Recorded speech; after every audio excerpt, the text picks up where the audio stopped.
All right, so here's that C90 I got. Um, I've had it for like almost a month now, but holidays and I was sick and all that. I haven't done any videos of it. Here she is. Uh, I traded for it, and it was one of those things. I think he was tired of putting money and effort into it, so I traded him a truck I was tired of putting money and effort into. Oh. 8V71. It's got 4 new injectors and new fill filter, oil change, alternator belts, bunch of new stuff. Even the coolant filter's new. The hood's in good shape. Doesn't have jakes, which I kind of wish it did, which made stuff a little easier. So I bought jakes, right? I bought jakes, a complete 8V71 jake kit for my 671, and then I bought a valve cover finally so I could put jakes on the 671, but I might just put them on this. This will sound pretty sweet with jakes. I don't need jakes on the other truck right this second. This quarter fender's a little rough, you know. You can see it's been kind of patched back together. It does have a little rust. There's no window regulator in that door. It does have mufflers, which is kind of neat. Only vehicle I own with mufflers. It's a little weird for me. I'm not a muffler guy. I'll probably leave them on there though. Has power steering that leaks. Needs a couple axle seals or front hub seals. And the front of the cab's in good shape. The windshields are nice. The wipers work. Free pair of channel locks or vice grips. This fender's been patched a little bit, but not terrible. It's got these goofy tanks. They're really, really big around. They're kind of short, kind of odd. And everything's kind of crammed over here on this side. Lubrifier, fuel tank, air tanks, 4 brand new batteries in it. He just put in it. SQHDs, 444s, spring Hendrickson walking beam. The only lights that work are the headlights and like one park lamp, I think. This sliding fontaine is beautiful on this truck. Fits it really nice. I think it's got a 9513. I don't think it's a 125. Cab's a little rusty, but as far as these go, it's, you know, not too rusty. These are usually just like pre-rusted from the factory. It's got a little bit in the jam, and then right there's probably the worst spot.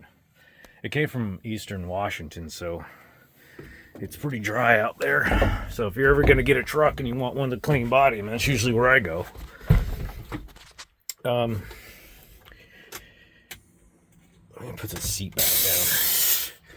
So I used to have a 7500 GMC, and right here the steering column made like a 45, and the steering wheel was much more flat this way. And it had a 653 and a 13, the little baby 13, and the shifter was over here, and it was comfortable. This truck, man, the steering wheel's in your stomach.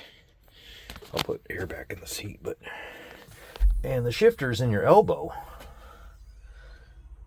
Even with air in the seat, like the shifter's right here. It's in a really weird spot. And I've noticed that a lot of these, usually the shifter's bent forward. And you kind of shift forward and up and down more than forward and back. So kind of weird. I might change that. I might put I might bend the shifter. Cool old Midland. Original GM radio, which is kind of cool. Half the gauges work, air and oil, and the voltmeter works, I think, or the amp meter. Diff lock doesn't work, which I learned when I tried to load this on my trailer. Oh yeah, the other weird thing about these is the freaking pedals are right here. They're all like crammed in this little spot, and I don't remember that on my 7500. But so this is going to take some getting used to drive it. And this isn't on, but the doghouse isn't on, but I don't think that's going to make any difference on where the pedals are for my feet. It's weird. Kind of uncomfortable truck to drive. Maybe that's why they didn't sell a lot of them. I don't know. But just missing a screw out of this and a couple other things. And it fires right up though.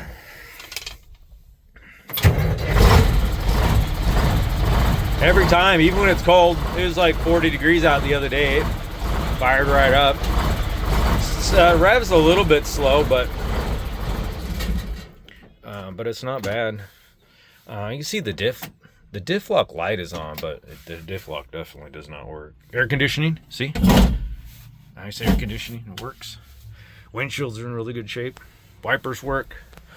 When I bought it, I drove it a couple miles down the street to get it loaded on the trailer. I brought it home on this trailer.